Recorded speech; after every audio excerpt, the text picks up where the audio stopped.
Assalamualaikum warahmatullahi wabarakatuh. Bertemu lagi dengan saya Mutiara Nur Fatimah Apriliani. Di sesi kelima ini saya masih membahas mengenai retun dan resiko portofolio. Yang pertama ada pendahuluan. Ada banyak alasan yang menyebabkan seseorang mau melakukan investasi, di antaranya adalah persiapan untuk berkeluarga, untuk menyekolahkan anak, mengurangi tekanan inflasi, dan lain sebagainya. Pengelolaan uang yang baik dengan melakukan investasi berarti seseorang ingin mempunyai masa depan yang lebih baik. Jadi tujuan investor melakukan investasi adalah meningkatkan kesejahteraannya.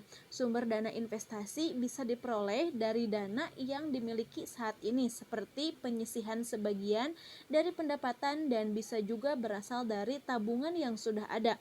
Investor tentunya memiliki harapan peningkatan kesejahteraan di masa mendatang ketika investor menginvestasikan dananya saat ini, yaitu dengan pengorbanan mengurangi konsumsi saat ini untuk meningkatkan konsumsi di masa yang akan datang. Seorang investor harus bisa memahami risk atau resiko, toleransi dirinya sendiri, karena preferensi investor dalam melakukan investasi berbeda-beda. Ada yang sangat berani dan ada yang sedang, dan ada juga yang tidak mau mengambil resiko. Jadi yang menjadi rusukan kita ketika berinvestasi adalah di batasan mana tingkat resiko yang bisa diterima dan batasan minimum dari resiko yang akan kita ambil. Jika seseorang investor tidak mempertimbangkan resiko yang mungkin terjadi dan terlebih tidak memahami cara bekerja investasi yang akan dipilih, maka investasi yang dilakukan bisa tidak maksimal, bahkan bisa saja investasi yang kita tambahkan tidak kembali lagi. Sedangkan hubungan tingkat risiko dan return harapan merupakan hubungan yang bersifat searah dan linear. Artinya semakin besar risiko suatu aset, maka semakin besar pula return harapannya.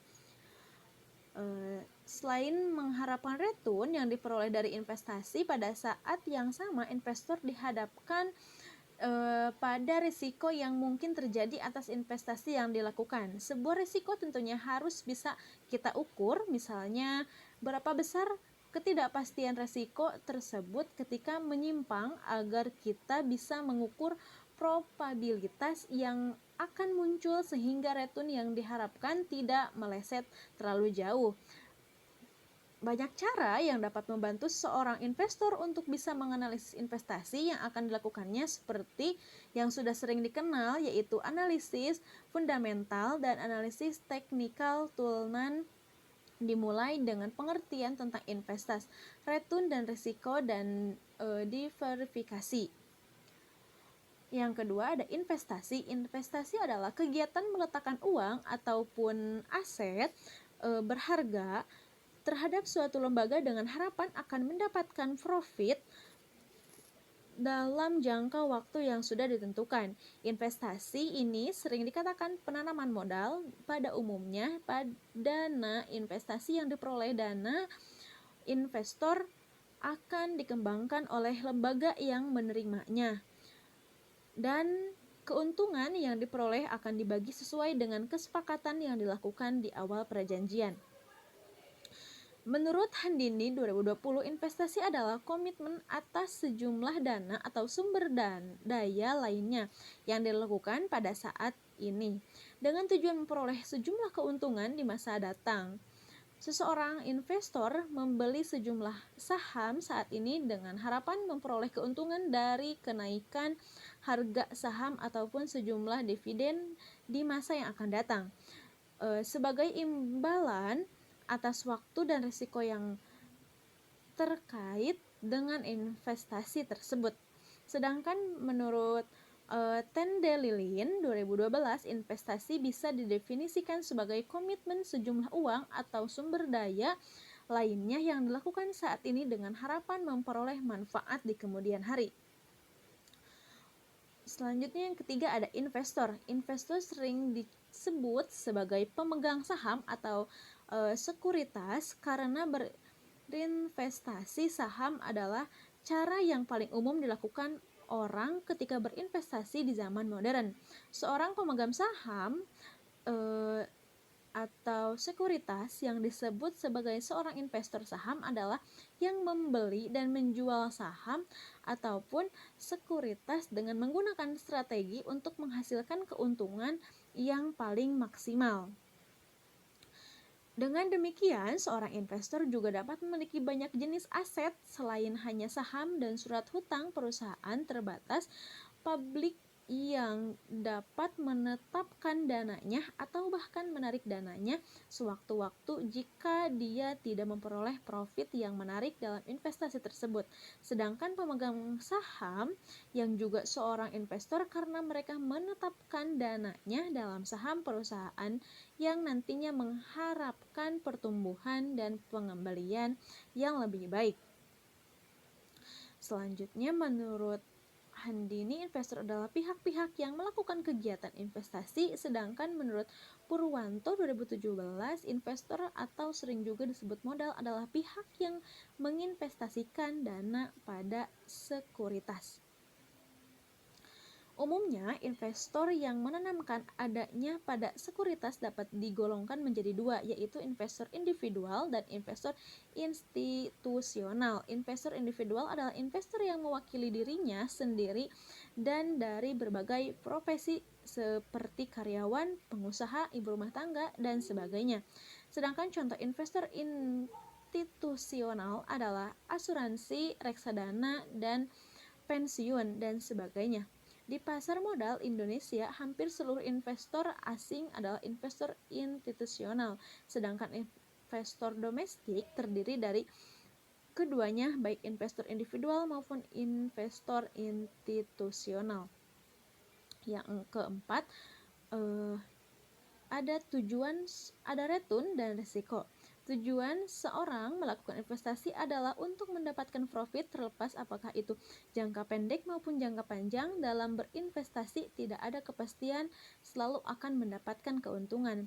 Karena dalam investasi selain keuntungan atau istilah yang sering digunakan adalah expected atau istilah yang sering digunakan adalah expected return atau harapan, tentunya ada juga risiko. Return dan risiko merupakan dua sisi mata uang yang selalu berdekatan. Untuk itu, ketika seseorang berinvestasi, maka selain menghitung return yang diharapkan, investor juga harus memperhatikan risiko yang harus ditanggungnya. Selanjutnya ada return. Return adalah faktor yang memotivasi investor untuk melakukan investasi yang juga merupakan imbalan yang diperoleh atas keberaniannya untuk menanggung risiko atas investasi yang dilakukannya. Ada dua komponen utama yang diperoleh dari return investasi, yaitu yield dan capital gain, di mana yield merupakan aliran pendapatan yang diperoleh secara periodik dari investasi yang ditanamkan, sedangkan capital gain adalah kenaikan ataupun penurunan dari berbagai sekuritas yang dapat memberikan profit bagi seorang investor. Di sini ada cara menghitung total return dari yield dan capital gain, maka kita dapat menjumlahkan kedua sumber return tersebut. Sedangkan return realisasi portofolio merupakan rata-rata pertimbangan dari return realisasi tiap-tiap sekuritas tunggal di dalam portofolio. Secara sistematis, return total suatu investasi bisa dituliskan return total sama dengan yield, capital gain, atau loss. Perlu diketahui bahwa yield hanya akan berupa angka 0 dan positif atau plus, sedangkan capital gain atau loss bisa berupa angka minus atau min, 0, 101, dan positif plus. Yang keenam ada risiko. Risiko merupakan kemungkinan perbedaan antara return aktual yang diterima dengan return harapan semakin perbedaannya. Berarti semakin besar risiko investasi tersebut, sedangkan besar kemungkinan return realisasi portofolisik merupakan rata-rata pertimbangan dan return realisasi tiap-tiap sekuritas tunggal dalam portofolio.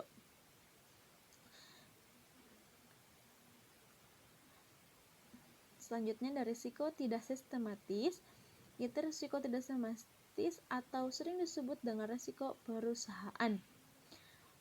Dengan ini, maka risiko dalam penjumlahan risiko tidak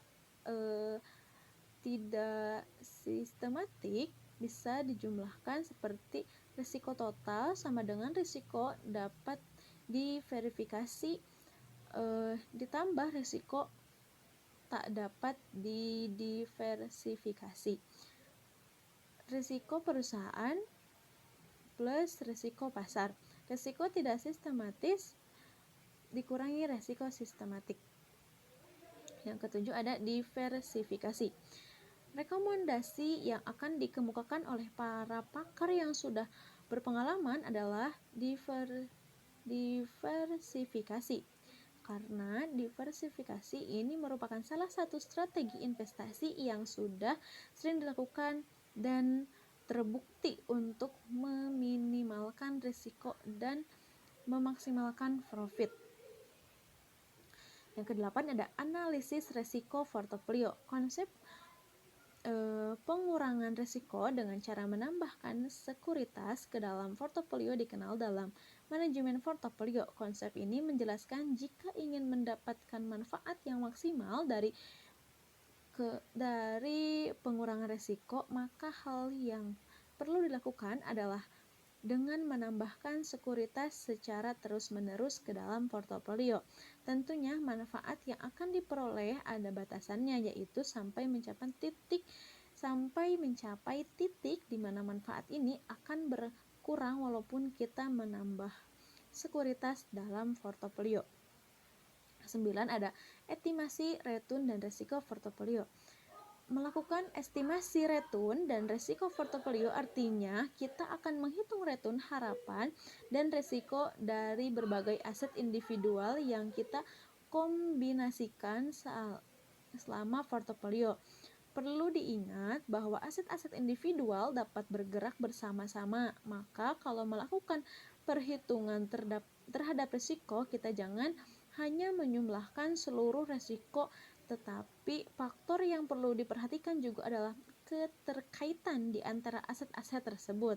Hal ini penting agar diketahui informasi besaran kontribusi risiko individual terhadap risiko portofolik, kontribusi risiko aset individual terhadap risiko portofolio terhadap komponen varians dan covariance aset tersebut dengan aset-aset lain yang dilibatkan dalam portofolio.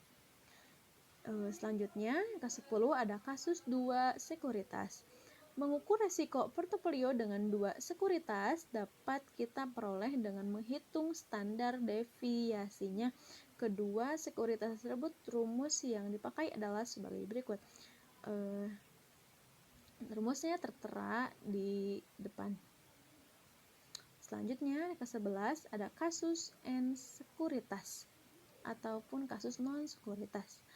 Untuk menghitung risiko portofolio yang terdiri dari N atau non sekuritas, maka rumus di atas menghitungkan 2 buah sekuritas dapat diperluas. Kita bisa menggunakan variasi return dari non sekuritas yang ada dalam portofolio. Untuk itu kita bisa menggunakan rumus sebagai berikut yang sudah tertera. Selanjutnya, yang ke-12, pengaruh bobot portofolio dan kolerasi. Ketika melakukan perhitungan risiko portofolio, maka bobot portofolio penting untuk diketahui karena proporsi besaran dana yang akan kita letakkan pada 2 sekuritas pada portofolio akan sangat berpengaruh pada risiko portofolionya. Selain bobot portofolio, masa korelasi antara aset dalam portofolio juga akan memberi pengaruh terhadap risiko portofolio. Koefisien korelasi akan mengukur derajat asosiasi dua variabel yang menunjukkan tingkat keeratan pergerakan bersamaan relatif antara dua variabel. Terima kasih, mungkin hanya itu yang dapat saya sampaikan. Sampai jumpa dan jangan lupa yang selanjutnya saya akan melanjutkan di sesi ke-6. Wassalamualaikum warahmatullahi wabarakatuh.